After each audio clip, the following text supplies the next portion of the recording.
நடிகர் விஜய் மகளிர் தினத்தை கொண்டாடி மகளிருக்கு என்னென்னலாம் செய்ய போகிறேன்னு ஒன்று அனௌன்ஸ் பண்ணார். அதை நான் பார்த்தேன். அது என்ன சொன்னார் அப்படின்னா, நான் உங்களுக்கு தம்பியாக, அண்ணனாக, தாய் மாமனாக, மகனாக இருப்பேன்.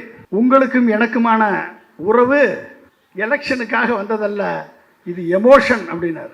வெறும் எமோஷன் அல்ல, ஓஷியானிக் எமோஷன் அப்படின்னார். ஒய்ஃப்கிட்ட எமோஷன் கிடையாது, பிள்ளைகிட்ட எமோஷன் கிடையாது, 2 பிள்ளைகிட்ட எமோஷன் கிடையாது, அப்பா அம்மாட்ட எமோஷன் கிடையாது, சொந்த வீட்டிலேயே எமோஷன் இல்லையே, நீ எப்படியா மக்கள்கிட்ட எமோஷனாக இருக்கும்? விஜய் அவர்களது நேரடி கட்டுப்பாட்டில் அந்த மினிஸ்ட்ரி இயங்குமா. அவங்களுக்கு தனி மினிஸ்ட்ரி. யார் தெரியுமா? பெண்கள், குழந்தைகள், முதியோர்கள். அவர் வீட்டு பெண்ணு சேஃப்டி இல்லை, குழந்தைங்க 2 பேர் எங்கே இருக்காங்கன்னு அவருக்கு தெரியாது, முதியோர் அப்பா அம்மா 2 பேர் எங்கே இருக்காங்கன்னு தெரியாது. இவர்கிட்ட கண்ட்ரோல் ஒட்டுமொத்த தமிழ்நாட்டுடைய பெண்கள், குழந்தைகள், முதியோர் கண்ட்ரோல் இருக்கணுமா? என்னையா அது? விஜய் சொன்ன திட்டங்களை எல்லாம் நிறைவேற்றணும்னா இதான் ஃபர்ஸ்ட் திட்டம் அனௌன்ஸ் பண்ணியிருக்காரு. இதே 1,20,000 கோடி. பட்ஜெட்னா என்னன்னு தெரியல, பிஸ்கட் எபிஸ்னா என்னன்னு தெரியல. இதில் என்ன பிரச்சனை அப்படின்னா, விஜய் தான் தமிழகம், தமிழகம் தான் விஜய். தராஜ் ராம் சாரும் நானும் பட்டிமன்ற பேச்சாளர் ராஜா அவர்களும் விசி குணாதனும் எந்த கட்சியும் சேராதோம். நாங்கள் எந்த கட்சியும் கிடையாது. ஆனால் ஏன் இங்கே வந்திருக்கோம், திமுக மேடைக்கு வந்திருக்கோம் அப்படின்னா, அநியாயம் செய்பவர்களுக்கு 1000 பேர் இருந்தால் நல்லது செய்பவர்கள் மத்தியில் நல்லோர்கள் கூட இருக்கணும், துணையாக இருக்கணும். நானும் தராசு ஷாமும் அந்த காலத்தில் இருந்து எம்ஜிஆருடைய பக்தர்கள். நான் இதுவரைக்கும் உதயசூரியன் கோட்டை போடல, இந்த வருஷம் தான் போட போகிறேன். காரணம் திரு மு.க. ஸ்டாலின் அவர். இதில் கோட்டை விட்டீங்க அப்படின்னா அப்புறம் ஒவ்வொரு வீட்லேயும் நான் இருக்கேன்னு சொல்கிறார் ஒருத்தர் நடிகர். அவர் எப்படிப்பட்டவர்? அப்படிப்பட்டவர் உங்களுக்கு ஒரு மகனாக இருந்தால் நீங்கள் ஏற்றுக்கொள்வீர்களா அப்படின்றத நீங்கள் தான் முடிவு பண்ணணும். இளைஞர்களை பற்றி, உங்கள் குழந்தைகளை பற்றி சிந்திக்கக்கூடிய தலைவனாக இன்றைக்கு இருக்கக்கூடிய ஒரே முதலமைச்சர் திரு மு.க. ஸ்டாலின் அவர்கள். சும்மா வெறும் வார்த்தைக்காக சொல்லவில்லை. கிட்டத்தட்ட தலித் மாணவர்கள் மட்டும் 385 பேர் வெளிநாடுகளில் PhD பட்டம் பண்றாங்க. வெளிநாட்டுக்கு அனுப்பி PhD பட்டம் பண்ண வச்சிருக்கார் அவர். ஸோ எல்லாருக்கும் எனது வாழ்த்துக்கள். அவர் நெத்தியில் திருநிறையும் குங்குமத்தை வச்சுக்கிட்டு சனாதன தர்மத்தை பற்றி பேசினார் பார்த்தீங்களா? அதான் திராவிட நாடு. நெத்தியில் குங்குமமும். அதனால தான் இங்கே பிஜேபிக்கு என்ன பண்ணுறதுனே தெரியல, தமிழ்நாட்டை என்ன பண்ணுறதுனே தெரியல.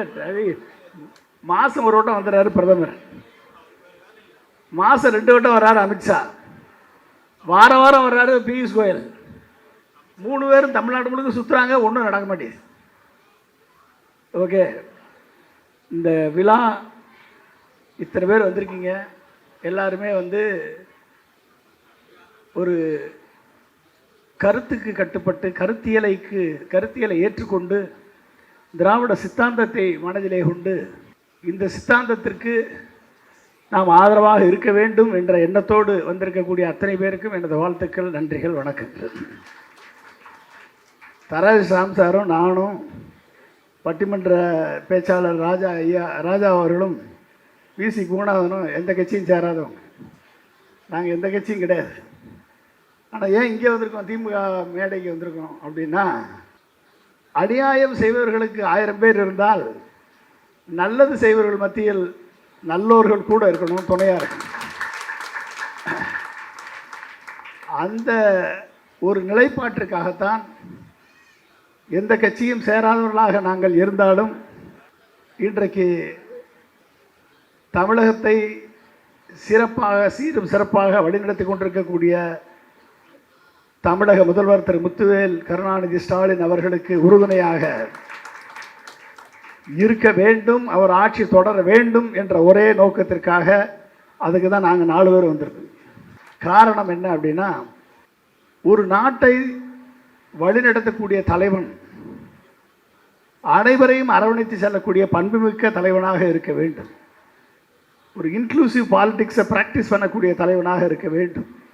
வாக்களித்தோர் வாக்களிக்காதோர் என்ற வித்தியாசம் கருதாத தலைவனாக திட்டங்களை தீட்டி அந்த திட்டங்கள் அனைத்து மக்களுக்கும் சென்று சேரக்கூடிய வகையிலே அனைத்து மக்களையும் அரவணைத்து செல்லக்கூடிய தலைவனாக இருக்க வேண்டும். எதிர்ப்பு குரல் வந்தாலும் அவர்களை அழைத்து பேசி அவர்கள் கருத்துக்களுக்கு மதிப்பு கொடுத்து சட்டங்களையே வாபஸ் பெற்று அதை மாற்றக்கூடிய ஒரு தலைவராக திரு முத்துவேல் கருணாநிதி ஸ்டாலின் அவர்கள் இருக்கிறார். கூட இருக்கக்கூடிய கூட்டணி கட்சிகளாக இருந்தாலும் கூட்டணி கட்சிகள் சில திட்டங்களை எதிர்க்கும் பொழுது அந்த கூட்டணி கட்சி தலைவர்களையும் அழைத்து பேசி அந்த கருத்தில் நியாயம் இருந்தால் சட்டத்தையே வாபஸ் பெற்றிருக்கிறார் திரு மு.க. ஸ்டாலின் அவர்கள். அப்படிப்பட்டவர்களால் தான் அந்த தலைமை பண்பை ஒரு நாட்டை வழிநடத்த முடியும். ஏன் இன்னைக்கு பார்த்தீங்க அப்படின்னா திரு முத்துவேல் கருணாநிதி ஸ்டாலின் அவர்களை நோக்கி இத்தனை கட்சிகள் ஒன்றாக சேருகிறது என்று சொன்னால் காரணம் என்ன? அட்ராக்ஷன். அந்த அட்ராக்ஷன் எப்படி வருது? அவரது பண்பு நலன், அவரது சிறப்பு இயல்புகள். நானும் தராசு ஷாமும் அந்த காலத்திலிருந்து எம்ஜிஆருடைய பக்தர்கள், சின்ன பிள்ளையிலேருந்து. நான் இதுவரைக்கும் உதயசூரியன் ஓட்டு போடல, இந்த வருஷம் தான் போட போகிறேன். ஓகே, காரணம் திரு மு.க. ஸ்டாலின் அவர்கள். ஏன் அப்படின்னா அவரது அனைவரையும் ஈர்க்கக்கூடிய பண்பு நலன், அனைவரது கருத்துக்களுக்கு மதிப்பு கொடுக்கக்கூடிய பண்பு நலன். இது மட்டும் இல்லை, ஏன் அவரை நோக்கி இத்தனை பேர் வர்றாங்க அப்படின்னா பாதி அதிமுக காலி எல்லாம் இங்கே வந்தாச்சு. காரணம் என்ன அப்படின்னா திரு மு.க. ஸ்டாலின் எம்ஜிஆர் அல்ல, கலைஞர் அல்ல, ஜெயலலிதா அல்ல, அண்ணாவும் அல்ல. ஆனால் மு.க. ஸ்டாலின் அவர்கள் அண்ணா, கலைஞர், எம்ஜிஆர் கலந்த மூன்றும் சேர்ந்த கலவை. மக்கள் நல திட்டங்களை, மக்களுக்கான திட்டங்களை, காலை உணவு திட்டத்திலிருந்து அன்புச்சோலை திட்டம் வரை, முதியோருக்கான திட்டம் வரை, இது வரிசையாக சொன்னால் எக்கச்சக்கமாக இருக்கும், சொல்லிகிட்டே போல. உங்களுக்கு எல்லாம் தெரியும் அந்த திட்டமெல்லாம். ஓகே, புதுமை பெண் திட்டம், நாம் தமிழ் புதல்வன் திட்டம், நான் முதல்வன் திட்டம், இப்படி வரிசையாக மகளிர் உரிமை தொகை, விடியல் பயணம், அப்படி சொல்லிகிட்டே போயிட்டே இருக்கலாம். எக்கச்சக்கமாக இருக்குது. நேற்று நடந்த விழாவில் அத்துணை அமைச்சர்களும் வரிசையாக தங்கள் துறை சார்ந்த விஷயங்களில் 1-2 தான் சொன்னாங்க. அதே ரொம்ப அட்ராக்ஷனாக இருந்தது. சொல்லிகிட்டே போகலாம். பெரிய புக்கே போட்டு கொடுத்தார். அந்த அளவுக்கு சாதனை, 5 ஆண்டுகளிலே சாதனை சரித்திரம் படைத்திருக்கிறார் தமிழக முதல்வர் அவர்கள். அப்போ இத்தனை ஒரு குழந்தைகள் முதல், காலை உணவு திட்டம் முதல், அன்புச்சோலை திட்டம் வரை அனைத்து தரப்பு மக்களுக்குமான ஒரு திட்டங்களை கொடுப்பதில் அவர் எம்ஜிஆர் போல இருக்கார். அதனால் அவர் எம்ஜிஆர். அதான் ஏடிஎம்கிலிருந்து பாதி பேர் இங்கே வந்தாச்சு. ஓகே, மாநில சுயாட்சியை, இந்தி திணிப்பை எதிர்ப்பதில், இருமொழி கொள்கையை நிலைநிறுத்துவதில், மக்கர் பண்ண கவர்னருக்கு லாடம் கட்டுவதில் சுப்ரீம் கோர்ட் மூலமாக அவர் போயிட்டார். இன்னைக்கு போறார் ஆர்.என். ரவி. இத்தனையும் போராடி உரிமை குரலை எழுப்புவதில் கலைஞர் போல இருக்கார். ஆட்சி நிர்வாகத்தில் கலைஞர் போல இருக்கார். இப்போ இந்த ரெண்டு சேரும் பொழுது நீங்கள் எப்படிப்பட்ட பவர்ஃபுல். எம்ஜிஆரும் கலைஞரும் சொன்னாங்க, திமுகவும் அதிமுகவும் இரட்டை குழல் துப்பாக்கிகள். எதில்? மாநில சுயாட்சியில், திராவிட சித்தாந்தத்தில், மொழி கொள்கையில், இத்தனையும் அப்படின்னு சொன்னாங்க 2 பேரும். அந்த இரட்டை குழல் துப்பாக்கி பேர் இருக்கு அப்படின்னா திரு மு.க. ஸ்டாலின் அவர்கிட்ட. அதனால தான் இன்னைக்கு எல்லா கட்சிகளும் அவர்கிட்ட வந்திருக்காங்க. ஒட்டுமொத்தமாக கணக்கு பார்த்தா 50% மேலே போகுது. 50% மேலே போனால் 210 சீட்டு உறுதி. ஓகே, யார் வந்தாலும் சரி 50% மேலே போயிட்டுருக்கு. ஆனால் அதற்காக நீங்கள் ஏமாந்து விடக்கூடாது.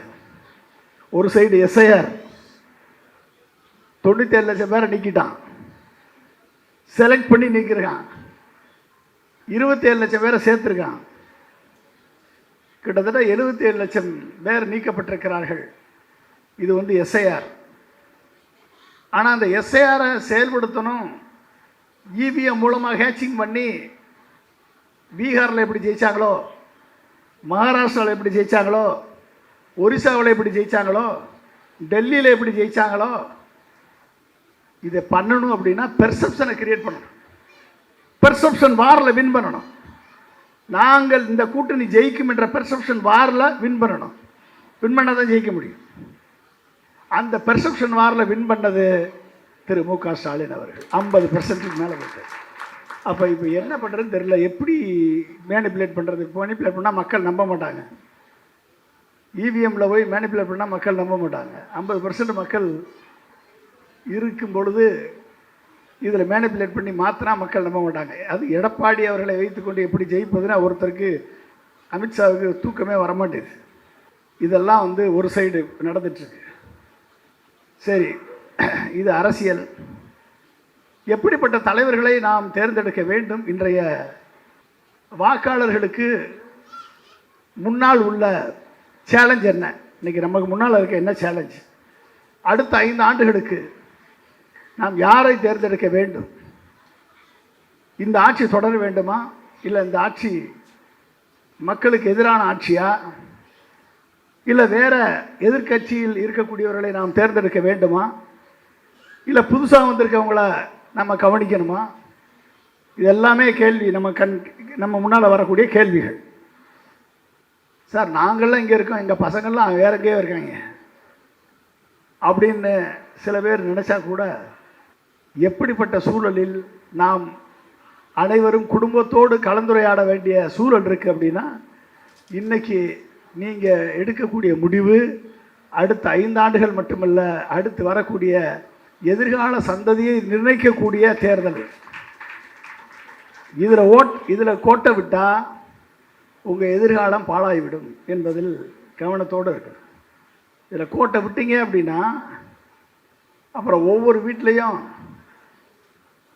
நான் இருக்கேன்னு சொல்கிறார் ஒருத்தர் நடிகர். அவர் எப்படிப்பட்டவர்? அப்படிப்பட்டவர் உங்களுக்கு ஒரு மகனாக இருந்தால் நீங்கள் ஏற்றுக்கொள்வீர்களா அப்படின்றத நீங்கள் தான் முடிவு பண்ணணும். அப்போ நம்ம குழந்தைகளது எதிர்காலம் இன்றைக்கு மிகப்பெரிய சிக்கலில் இருக்கிறது. நம்ம குழந்தைகளை சுற்றி இருக்கக்கூடிய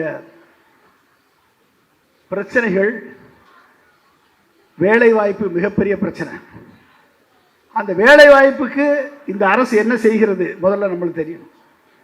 வேலைவாய்ப்பை தாண்டி இந்த வேலையில் நிற்போமா நிலைப்போமா அப்படின்றது அடுத்த பிரச்சனை. இந்த வேலையில் கிடைச்ச வேலையை காப்பாற்ற முடியுமா என்பது அடுத்த பிரச்சனை. ஏன்னா ஆர்டிஃபிஷியல் இன்டெலிஜென்ஸ், செயற்கை நுண்ணறிவு வந்த பின்பு, ஏஐ வந்த பின்பு போன வருஷம் மட்டும் 24-25 மட்டும் 5 லட்சம் பேர் வேலைவாய்ப்பை இழந்திருக்கிறார்கள். அப்போ இன்னைக்கு இருக்கக்கூடிய இளைஞர்களுக்கு பாதி பேர்கிட்ட கேளுங்க, எனக்கு கல்யாணம் வேணாம் அப்படின்னு. பாதி பேர்கிட்ட கேளுங்க. ஏன்னா அவனுக்கு நம்பிக்கை இல்லை.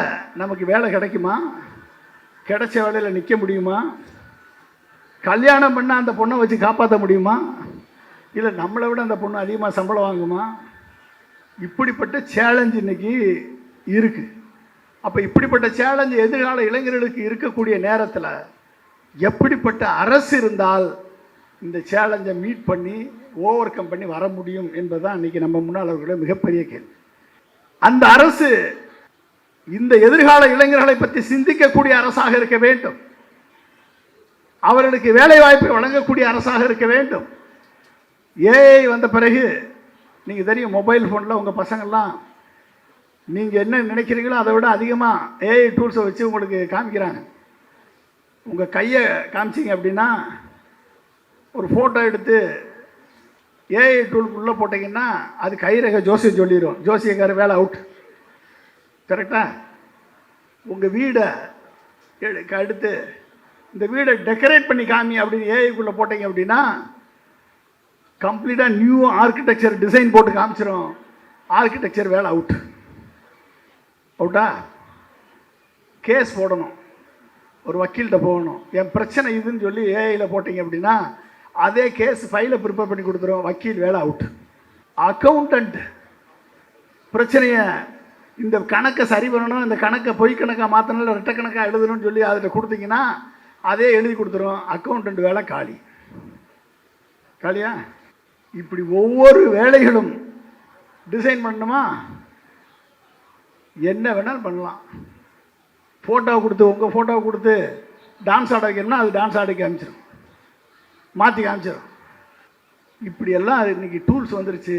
அப்போ வரக்கூடிய இளைஞர்களுக்கு மிகப்பெரிய சேலஞ்ச் என்ன அப்படின்னா, ஆர்டிஃபிஷியல் இன்டெலிஜென்ஸ் நமக்கு எதிரி அல்ல, ஆனால் யார் ஆர்டிஃபிஷியல் இன்டெலிஜென்ஸை ஒழுங்காக யூஸ் பண்ணுறானோ அவன் உங்களுக்கு காம்படிட்டர், போட்டியாளன். புரிஞ்சுக்கிட்டீங்களா? இதுதான் நம்ம குழந்தைங்களுக்கு இருக்கக்கூடிய சேலஞ்ச். அப்போ இவர்களை எந்த இடத்துல வளரணும் அப்படின்னா, நேற்று திரு முதல்வர் மு க ஸ்டாலின் அவர்கள் அனௌன்ஸ் பண்ணியிருக்காரு, 14 திட்டத்தில் ஒரு திட்டம் உயர்கல்வித்துறையில் ஆர்டிஃபிஷியல் இன்டெலிஜென்ஸை நான் பாடத்திட்டமாக உருவாக்குவேன் என்று அவர் கொடுத்துருக்கார். இப்போ இவர் தானே எதிர்காலத்தை பற்றி சிந்திக்கக்கூடிய தலைவன். ஆர்டிஃபிஷியல் இன்டெலிஜென்ஸை மாணவர்களுக்கு, பள்ளி மாணவர்களை கொண்டு வருவேன், உயர்கல்வித்துறையில் கொண்டாடுவேன். அவர் சும்மா வாயில் சொல்லலை. 46 லட்சம் பேருக்கு 46 லட்சம் பேருக்கு நான் முதல்வர் திட்டத்தின் மூலமாக ஸ்கில் டெவலப்மெண்ட்டை உருவாக்கி கொடுத்து விட்டு நான் இதை செய்வேன் என்று சொல்லியிருக்கிறார். என்று சொன்னால் செய்து காண்பித்து விட்டு என்னால் முடியும் என்று சொல்பவரை நம்புவீர்களா? நான் என்ன வேணாலும் செய்வேன்னு சொல்கிறவரை நம்புவீங்களா? ஓகே, செஞ்சு காமிச்சிருக்கார் நான் முதல் ஸ்கீமில். நேற்று ஒரு பொண்ணு, ராஜேஸ்வரின்னு ஒரு பொண்ணு, டிஎன்பிசியில் டெப்டி கலெக்டராக இருக்குது, மதுரை வாடிப்பட்டி சேர்ந்த ஒரு பொண்ணு, நான் முதல்வன் ஸ்கீமில் படித்து ஆல் இந்தியாவோட second rank, 56 IAS IPS selection. காரணம் தமிழக முதல்வர் திரு மு க ஸ்டாலின் அவர்கள். இளைஞர்களை பற்றி, உங்கள் குழந்தைகளை பற்றி சிந்திக்கக்கூடிய தலைவனாக இன்றைக்கு இருக்கக்கூடிய ஒரே முதலமைச்சர் திரு மு க ஸ்டாலின் அவர்கள். இது நாங்கள் வெளியிருந்து பார்க்கறதுனால நான் சொல்கிறோம், சும்மா வெறும் வார்த்தைக்காக சொல்லவில்லை. கிட்டத்தட்ட தலித் மாணவர்கள் மட்டும் 385 பேர் வெளிநாடுகளில் பிஹெச்டி பட்டம் பண்ணுறாங்க. வெளிநாட்டுக்கு அனுப்பி பிஹெச்டி பட்டம் பண்ண வச்சிருக்கார் அவர். இவர் இளைஞர்களை காப்பாற்றுபவரா? இவர் இளைஞர்களுக்கு செயல் திட்டம் கொடுப்பவரா? இவர் இளைஞர்களை சாதனை சரித்திரம் படைக்கக்கூடியவர்களாக மாற்றக்கூடிய தலைவரா? இல்லை வேற யார் தலைவர்? உங்கள் முன்னால் இருக்கக்கூடியது யாரா ஒருத்தர் சொல்லுங்க. உங்கள் முன்னால் இருக்கக்கூடிய தலைவர் ஒருத்தர் சொல்லுங்க. இப்படி நான் சொன்னால் சொல்லிகிட்டே போகலாம், எக்கச்சக்கமாக இருக்கு. கடந்த ஆட்சியில் 1 லட்சம் வீடு கட்டி கொடுத்தார் எடப்பாடி ஆட்சியில். இந்த 5 ஆண்டு காலத்தில் திரு மு க ஸ்டாலின் அவர்கள் கட்டி கொடுத்த வீட்டு எண்ணிக்கை 8 லட்சம். அடுத்த 5 ஆண்டுகளில் அதை 7 லட்சம் வீடுகளை அதிகமாக கட்டி தருவேன் என்று வாக்குறுதியினை கொடுத்துருக்காரு. அது மட்டுமா அப்படின்னா, அது மட்டும் இல்லை, இது எக்கச்சக்கமாக 14 வாக்குறுதி கொடுத்துருக்காரு. இதில் 2 எக்ஸ்ட்ரா வாக்குறுதி மட்டும் நான் உங்களுக்கு சொல்கிறேன். அந்த 2 வாக்குறுதி என்ன அப்படின்னா, ஒன்று வந்து வேளாண்மையில் அடுத்த 5 ஆண்டுகளில் நிகர சாகுபடியினுடைய பரப்பு 50 லட்சம் ஹெக்டேராக இன்க்ரீஸ் பண்ணுவேன்னு அசூரன்ஸ் கொடுத்துருக்காரு. 50 லட்சம் ஹெக்டேர். ஏன்னா வேளாண்மை தான் இன்றைக்கி பின்தங்கி இருக்குது. மேனுஃபேக்சரிங் செக்டாரில் தமிழகம் தான் இன்றைக்கு முதலிடத்தில் இருக்கிறது.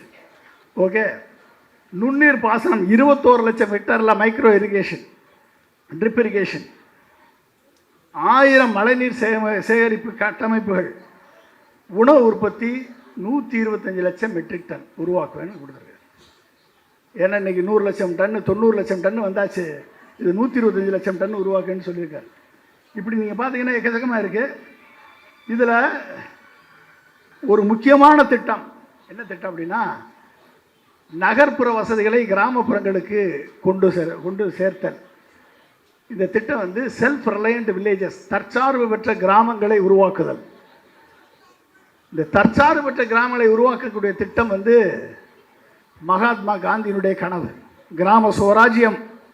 மேலிருந்து கீழே போனால் ரிஃபார்ம் போனால் அதுக்கு பேர் கவர்னன்ஸ், கீழிருந்து மேலே போனால் அதுக்கு பேர் புரட்சி. கிராமங்கள் தான் இந்தியாவின் இதயம் என்று சொன்னார் காந்தியடிகள். பெரியார் கிராம மறுமலர்ச்சியே சமூக மறுமலர்ச்சிக்கு அடித்தளம் என்று சொன்னார். இந்த 2 பேரது கனவை நனவாக்க அப்துல் கலாம் கொண்டு வந்த திட்டம் தான் பூரா திட்டம். அதுக்கு பேர் ஸ்மார்ட் வில்லேஜ் என்று பெயரிடப்பட்டு நாங்கள் அதில் ஒர்க் பண்ணிகிட்ருக்கோம். அந்த திட்டத்தை மகாத்மா காந்தி மாதிரி கிராம திட்டமாக நான் செயல்படுத்துவேன், தமிழகம் எங்கும் அதை செயல்படுத்துவேன் என்று உறுதி கொடுத்தார். நேற்று சொன்னார் திரு மு.க. ஸ்டாலின் அவர்கள். அந்த திட்டத்தை மட்டும் செயல்படுத்தினா 12,500 ஊராட்சி தமிழ்நாட்டில் இருக்கக்கூடிய கிராமங்கள் மறுமலர்ச்சி பெறும், தற்சார்பு பெற்ற கிராமமாக மாறும்.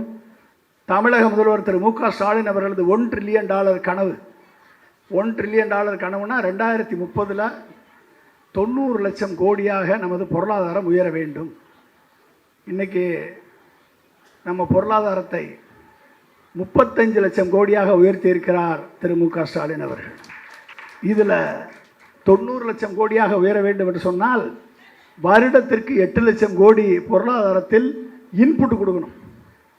இன்றைக்கி 10 ஆண்டுகளில் திரு செல்வி ஜெயலலிதா அவர்களும் எடப்பாடி பழனிசாமி அவர்களும் இருவரும் சேர்ந்து 10 ஆண்டுகளில் அந்நிய நாட்டு முதலீடு கொண்டு வந்தது 5,80,000 கோடி ஒப்பந்தம் போட்டது. அதில் உண்மையாக அந்த பணம் 67,000 கோடி தான். 5,80,000 கோடி ஒப்பந்தம் போட்டு அதில் உண்மையாக வந்த பணம் 67,000 கோடி. ஆனால் 5 ஆண்டுகளில் திரு மு.க. ஸ்டாலின் அவர்களும் அமைச்சர் பெருமக்களும் கொண்டு வந்த ஃபாரின் டைரக்ட் இன்வெஸ்ட்மெண்ட் 12.5 லட்சம் கோடி. இது கன்வர்ஷன் ரேட்டு பார்த்தீங்கன்னா 73%, கிட்டத்தட்ட 9 லட்சம் கோடி உள்ளே வந்தாச்சு. அதுதான் இன்றைக்கி பொருளாதார வளர்ச்சி இரட்டை இலக்கத்திற்கு செல்வதற்கு காரணம். 11.19% ஆயிருக்கு. அப்படின்னா அதனால தான் தமிழக முதல்வர் அவர்களால் 4 வருஷம் கழித்து ஓல்டு பென்ஷன் ஸ்கீமை தமிழ்நாடு அசூடு பென்ஷன் ஸ்கீமாக நிறைவேற்ற முடிஞ்சதுக்கு காரணம் அதான் காரணம். பொருளாதாரத்தை வளர்த்து வரி போட்டு உயர்த்தலை. மின்சார கட்டண உயர்வு திமுக மேலே குற்றச்சாட்டு. ஆனால் மின்சார கட்டண உயர்வுக்கு கையெழுத்து போட்டது யார்? எடப்பாடி பழனிசாமி. உதவின் திட்டம். சொத்து வரி உயர்வு 10 வருஷமாக சொத்து வரி உயர்த்தலை. உயர் நீதிமன்றம் உயர்த்த சொல்லி உத்தரவு போடுது. திமுக ஆட்சிக்கு வருது. பேர் கெட்ட பெயருக்கு திமுக கவர்மெண்ட்டுக்கு. ஓகே, அப்போ வரியை உயர்த்தி எடப்பாடி பழனிசாமி ஒரு திட்டம் அறிவித்தார். ஒரு 3 ஸ்கீம் கொடுத்தார். 2,000 கொடுப்பேன், எல்லாருக்கும் 10,000 கொடுப்பேன், +2 படித்தவங்களுக்கு 1000 ரூபா, கிராஜுவேட் முடித்தவங்களுக்கு 2000 ரூபா, மின்சார கட்டண தள்ளுபடி, கடன் தள்ளுபடி, இப்படி சொன்னார். நான் இதெல்லாம் மொத்தமாக கணக்கு போட்டு பார்த்தேன். மொத்தம் எவ்வளோ வந்துச்சு அப்படின்னா 60,000 கோடி வந்துச்சு. எவ்வளோ வருது? வருஷத்துக்கு 60,000 கோடி. ஏற்கனவே 1 லட்சம் கோடி ஃபிஸ்கல் டெபிசிட். இதில் 60,000 கோடி சேர்த்தா 1,60,000 கோடி. 1,60,000 கோடி சேர்ந்துச்சுன்னா கடன் வந்து ஜிஎஸ்டிபியில் 4% வாங்கணும். 4% வாங்க விட மாட்டான் சென்ட்ரல் கவர்மெண்ட்டு. எஃப்ஆர்பிஎம் ஆக்ட் படி 3% தான் வாங்க முடியும் கடன். அப்போ வாங்க முடியாத கடனுக்கு நான் தள்ளுபடி கொடுக்குறேன், இலவசம் கொடுக்குறேன்னு சொன்னது யார்? எடப்பாடி. ஆனால் பொருளாதாரத்தை முன்னேற்றி விட்டு என்னால் கொடுக்க முடியும் என்று 5,000 ரூபா போட்டு 3,000 ரூபா கொடுத்து 2,000 ரூபாய் சேர்த்து போட்டு அடுத்த வருஷம் நான் வந்தால் 2,000 ரூபா கொடுப்பேன்றதை சிம்பாலிக்காக உணர்த்தி என்னால் செய்ய முடியும் என்று சரித்திர சாதனை படைத்தவர் யார்? ஓகே, இது நடந்திருக்கு. ஓகே, இதெல்லாம் பார்த்தீங்கன்னா வரிசையாக இப்படிப்பட்ட இந்த கிராமப்புற ஸ்மார்ட் வில்லேஜ் திட்டத்தை, அப்துல் கலாம் அவர்கள் கொடுத்த திட்டத்தை திரு மு.க. ஸ்டாலின் அவர்கள் நிறைவேற்ற இருக்கிறார் என்னும் பொழுது கிராமப்புற பொருளாதாரம் 3 லட்சம் கோடி வருடத்திற்கு இந்த 12,500 வில்லேஜஸ்லையும் இந்த திட்டங்கள் நிறைவேற்றப்படும் பொழுது 3 லட்சம் கோடி பொருளாதாரத்தில் இன்புட்டாக வரும். அப்போ ஏற்கனவே மேனுஃபேக்சரிங் செக்டாரில் ஒரு 3 லட்சம் கோடி வருது. இதில் ஒரு 3 லட்சம் கோடி, 6 லட்சம் கோடி. மற்ற டெவலப்மெண்ட் அக்ரிகல்ச்சரில் ஒரு 3 லட்சம் வந்துச்சுன்னா $1 trillion இலக்கை ஈஸியாக எய்தக்கூடிய வாய்ப்பை உருவாக்கி வைத்திருக்கக்கூடிய ஒரே முதலமைச்சர் திரு மு.க. ஸ்டாலின் அவர்கள். 10 ஆண்டுகால ஆட்சியில் 6% பொருளாதார வளர்ச்சியை கூட அச்சீவ் பண்ண முடியாத எடப்பாடி பழனிசாமியை தேர்ந்தெடுப்பீர்களா? 5 ஆண்டுகளில் 11.19 வளர்ச்சியை கொண்டு வந்த மு.க. ஸ்டாலினை தேர்ந்தெடுப்பீர்களா? யாரை தேர்ந்தெடுப்பீங்க? இதுதான் நம்ம முன்னால் உள்ள கேள்வி. இளைஞர்களுக்காக நான் முதல்வன் திட்டத்தை கொண்டு வந்த திரு மு.க. ஸ்டாலின் அவர்களை தேர்ந்தெடுப்பீர்களா, தமிழகத்தில் வடநாட்டுக்காரர்களும் வேலை பார்க்கலாம் என்று சட்டம் போட்ட எடப்பாடி பழனிசாமியை தேர்ந்தெடுப்பீர்களா? ஓகே, இதெல்லாம் நம்ம முன்னாள் கொஸ்டின். சரி, இன்றைக்கி லாஸ்ட்டாக வரேன். இன்றைக்கி இப்போ தான் ஒருத்தர் நடிகர் விஜய் மகளிர் தினத்தை கொண்டாடி மகளிருக்கு என்னென்னலாம் செய்ய போகிறேன்னு ஒன்று அனௌன்ஸ் பண்ணார். அதை நான் பார்த்தேன். அது என்ன சொன்னார் அப்படின்னா, தஞ்சாவூரில் போய் ஒரு கூட்டத்தை பேசினார். சிம்பிளாக முடிச்சிடுறேன். அந்த கூட்டத்தில் நான் உங்களுக்கு தம்பியாக, அண்ணனாக, தாய் மாமனாக, மகனாக இருப்பேன். உங்களுக்கும் எனக்குமான உறவு எலெக்ஷனுக்காக வந்ததல்ல, இது எமோஷன் அப்படின்னார். வெறும் எமோஷன் அல்ல, ஓஷியானிக் எமோஷன் அப்படின்னார். நான் நினச்சேன், ஒய்ஃப்கிட்ட எமோஷன் கிடையாது, பிள்ளைகிட்ட எமோஷன் கிடையாது, 2 பிள்ளைகிட்ட எமோஷன் கிடையாது, அப்பா அம்மாட்ட எமோஷன் கிடையாது, சொந்த வீட்டிலேயே எமோஷன் இல்லையே, நீ எப்படியா மக்கள்கிட்ட எமோஷனாக இருக்கு? இந்த கேள்விக்கு ஏதாவது பதில் இருக்கா? இல்லை. இன்றைக்கி அவர் ஒன்று சொல்லியிருக்காரு. என்ன சொல்லியிருக்காரு அப்படின்னா, இதை சொல்லி முடிச்சிடுறேன் நான், ஏன்னா அடுத்து 2 பேர் பேசணும். அவர் சொல்லியிருக்காரு, பெண்கள், குழந்தைகள், முதியோர்கள் நலன், இது விஜய் அவர்களது நேரடி கட்டுப்பாட்டில் அந்த மினிஸ்ட்ரி இயங்குமா. அவங்களுக்கு தனி மினிஸ்ட்ரி. யார் தெரியுமா? பெண்கள், குழந்தைகள், முதியோர்கள். அவர் வீட்டு பெண்ணு சேஃப்டி இல்லை, குழந்தைங்க 2 பேர் எங்கே இருக்கான்னு அவருக்கு தெரியாது, முதியோர் அப்பா அம்மா 2 பேரும் எங்கே இருக்காங்கன்னு தெரியாது. இவர்கிட்ட கண்ட்ரோல் ஒட்டுமொத்த தமிழ்நாட்டுடைய பெண்கள், குழந்தைகள், முதியோர் கண்ட்ரோல் இருக்கணுமா? என்னையா அது?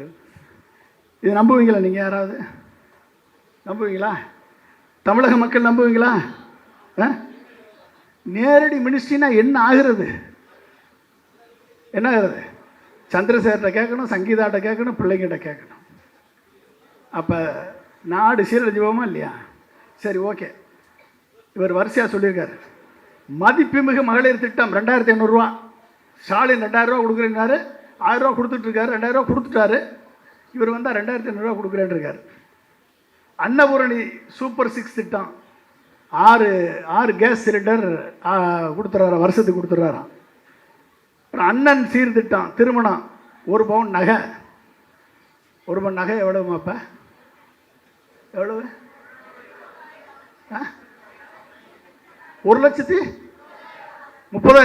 நான் 1,20,000 நினச்சிக்கிட்டு இருக்கேன். 30,000 ஒரு கூட்டிகிட்டே இருக்கு. 1,30,000 1 பவுன் நகை. இதெல்லாம் நல்லா கிடைக்கும். நல்லா கிடைச்சா நீங்கள் மாற்றி ஓட்டு போட்டுருவீங்கல்ல.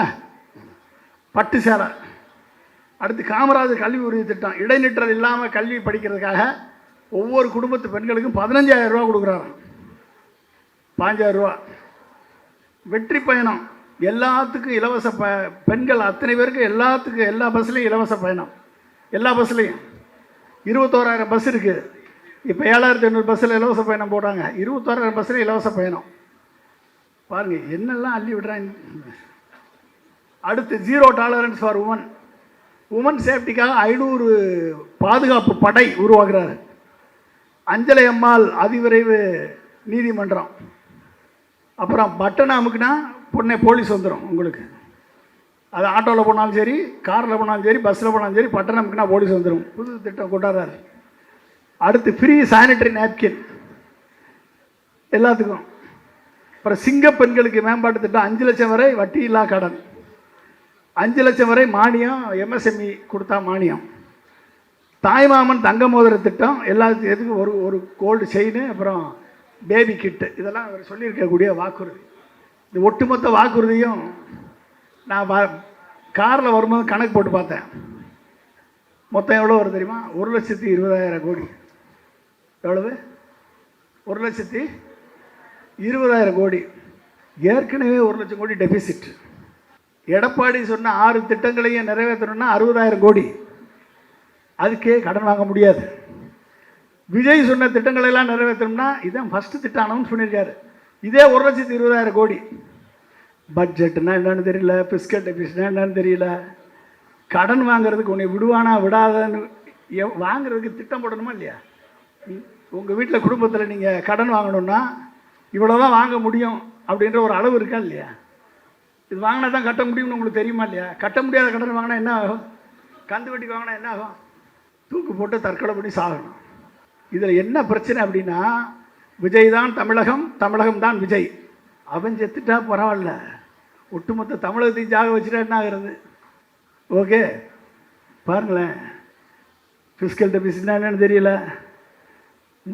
வாயில் வந்ததெல்லாம் அள்ளி விடுறாங்க. பண்ண முடியுமா முடியாதான்னு தெரியல. இதை பண்ணணும்னா என்ன பண்ண தெரியுமா? ஜிஎஸ்டிபி growth 18% கொண்டு போகணும். 18% கொண்டு போகிறது அவ்வளோ ஈஸி இல்லைம்மா. 11.19% மு.க. ஸ்டாலின் அவர்கள் கொண்டு வந்ததே இந்தியாவிலே முதல் மாநிலம் தமிழ்நாடு. 15% கொண்டு வந்துட்டார் அப்படின்னா அது பெரிய விஷயம். ஆனால் இவங்க சொல்கிற திட்டத்தை பார்த்தா 18%, 20% நடக்காத விஷயங்களை எல்லாம் கனவுலகில் நின்று சினிமா மாதிரி பேசிகிட்டு இருக்காங்க. விஜயாவது ஒன்றும் தெரியாது. ஆனால் எடப்பாடி சொல்கிறாரு, அவர் சொல்லக்கூடிய திட்டங்களை பார்த்தா 60,000 கோடி வேணும் வருஷத்துக்கு. அப்போ எப்படிப்பட்டவர்களை எல்லாம் நம் முன்னால் இருக்கிறார்கள் என்று பார்க்கும் பொழுது எதிர்காலம் மிகவும் பயங்கரமாக இருக்குது. அந்த எப்படிப்பட்ட எதிர்காலம், இளைஞர்களை சுற்றி இருக்கக்கூடிய பிரச்சனைகளை சரி செய்யக்கூடிய தலைவர் நமக்கு தேவை. இந்த இளைஞர்களை அடிமைப்படாத இளைஞர்களாக, அந்த இளைஞர்களுக்கு லட்சியத்தை விதைக்கக்கூடிய தலைவராக வர வேண்டும். 14 திட்டங்களை, தொலைநோக்கு பார்வை திட்டங்களை அவர் கொடுத்திருக்கிறார், லட்சியங்களை கொடுத்திருக்கிறார். லட்சியம் கொண்ட யாரும் அடிமைப்படுத்த முடியாது. லட்சியம் இல்லை என்று சொன்னால் உங்களை சினிமா அடிமைப்படுத்தும், மொபைல் ஃபோன் அடிமைப்படுத்தும், வாட்ஸ்அப் அடிமைப்படுத்தும், இன்ஸ்டாகிராம் அடிமைப்படுத்தும், ஃபேஸ்புக் அடிமைப்படுத்தும், கதாநாயகர்கள் அடிமைப்படுத்துவார்கள், அனைவரும் அடிமைப்படுத்துவார்கள், போதை அடிமைப்படுத்தும். ஆனால் லட்சியம், உங்கள் குழந்தைகளுக்கு லட்சியத்தை நீங்கள் விதைத்து விட்டால் அவரை யாரும் அடிமைப்படுத்த முடியாது. அப்படிப்பட்ட லட்சிய இளைஞர்களை உருவாக்கக்கூடிய தலைவரைத்தான் நீங்கள் தேர்ந்தெடுக்க வேண்டிய சூழல் இருக்கிறது. அதனால் தான் நாங்கள் உங்கள் பக்கம் வந்து நிற்கிறோம். எனவே வாய்ப்புக்கு நன்றி கூறி விடைபெறுகிறேன். நன்றி, வணக்கம்.